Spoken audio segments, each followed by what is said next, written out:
Adierazi funtzio hauek.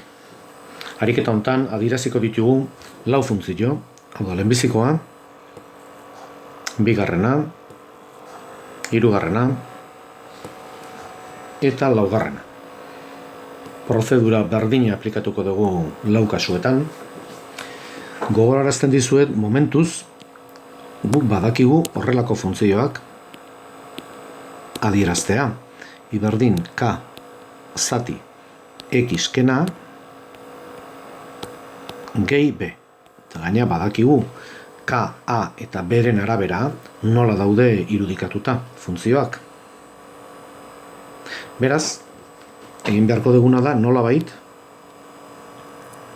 hau, funtzio hau x-ken 6 zati x-ken 5 modu hontan jarri. Horretarako egingo dugu polinomio horien arteko zatiketa x-ken 6 zati x-ken 5 x zati x bat, orain egiten genuen bat bidar minus bost, hemen ikurra aldatzen zitzaion, plus bost, bat bidar x, ikurra aldatzen diogu, batzen dugu, x eta minus x joaten zaizkigu, eta hemen gehatzen zait, minus bat. Eta goatzen bazeate, x-ken 6 zati x-ken 5 da zatidura, hau da, bat, ken kasu hontan hondarra zati x ken 5. Modu hontan jar dezakegu funtzio hau horrela jarrita. Minus bat zati x ken 5 gehi, eta goain erazten diot, gehi hau, berdina da horrela jartzea, noski, edo horrela jartzea. Baina, bigarren modu hontan horrela adierazita badaukau.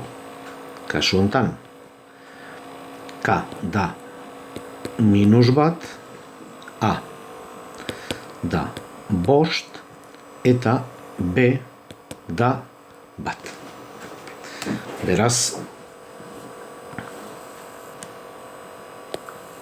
irudikatzen dugu, dakigun bezala, k minus bat, badakigu jungo zaigula, bigarren eta laugarren kuadrantetara, a bost, b hiru lau bost, desplazatu iten da, bost unitate eskubira, eta b bat, badakigu, gora ingo dula, unitate bat.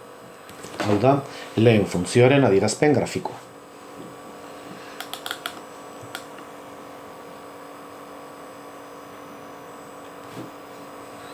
Hasierako balioak jarriko ditut, bigarren funtzioarekin hasteko.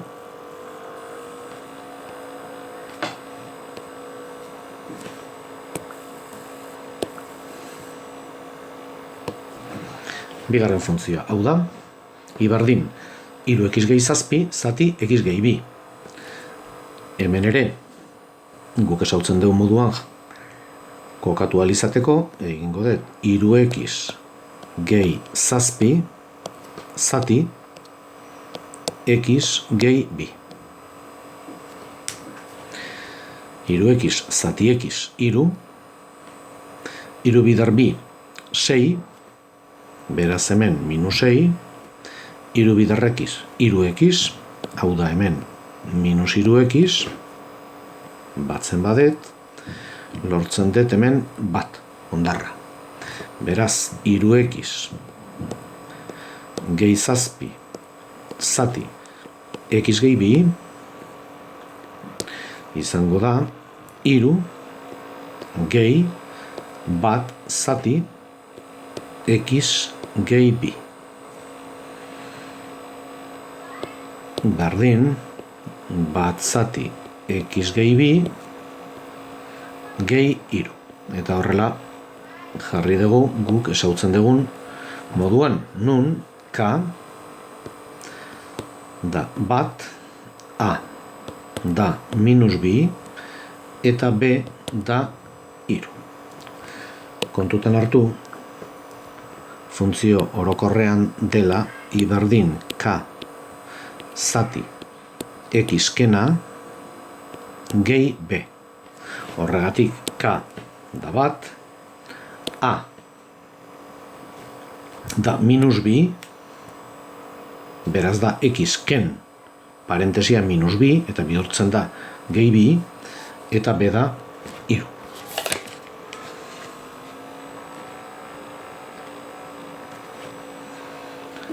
Adierazten dugu funtzio hau, K kasu hontan da bat, irudikatuta badaukau kasu hontan, ikusten duzue K bat dela, A da minus bi, mugituko zaigu ezkerraldea,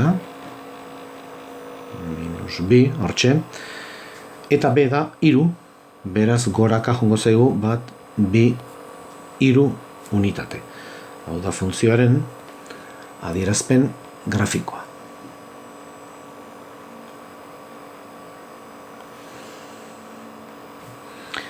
Eman diot beri nahi nion hiru balioa eman eta juntzait bosteraino barkatu hementxe.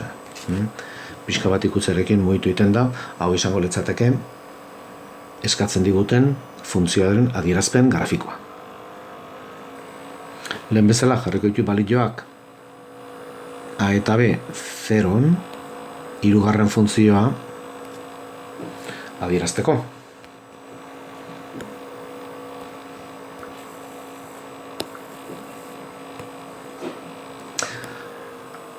Hau da hirugarren funtzioa, I berdin X gehi bi zati X gehi bat, bada espadare jarriko dut era orokorra, I berdin K zati X kena gehi B,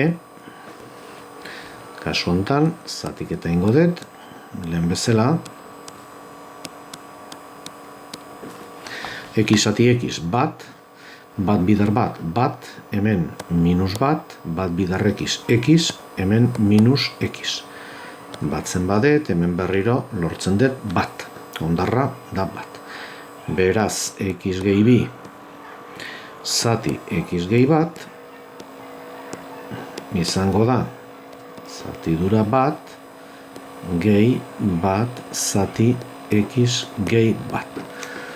Ordenatzen badet, modu hontan adierazteko, izango da bat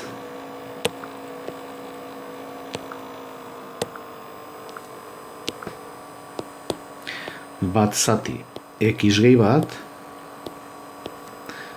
gehi bat. Beraz hemen K izango da bat, A izango da minus bat, eta B izango da bat. Beraz, kontutan hartzen ditugu balio hauek, bat, minus bat, eta bat, eta adierazten dugu funtzionen, adierazpen grafikoa. K bat, dagoeneko balioi hartu du K horrek, A da minus bat, ezkarrea unitate bat, eta B da bat, beraz gora unitate bat. Eta hori izango litzateke hirugarren funtzioaren adierazpen grafikoa.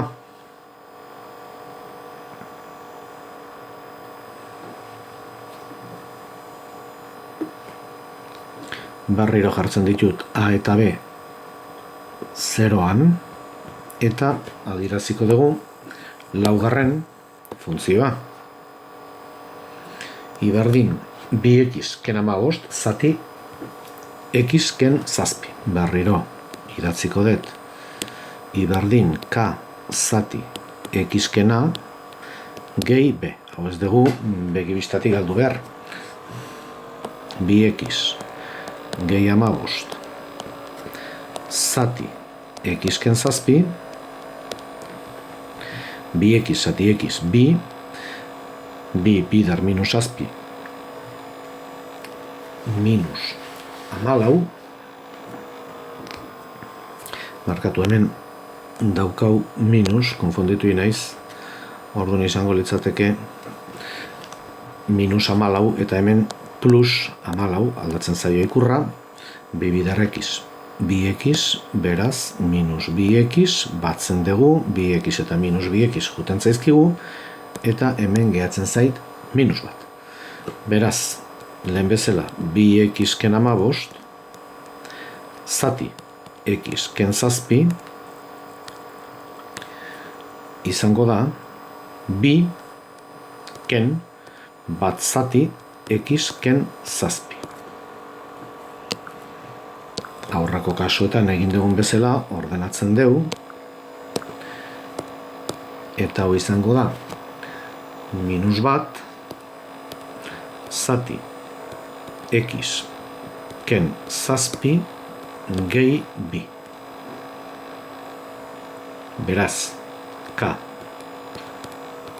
minus bat a 7 eta b bi.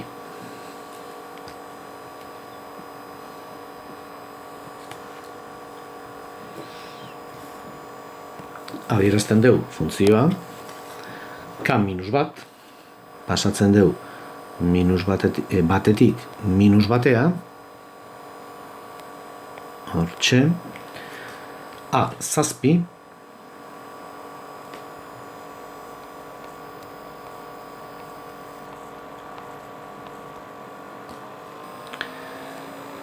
eta b bi, beraz gora.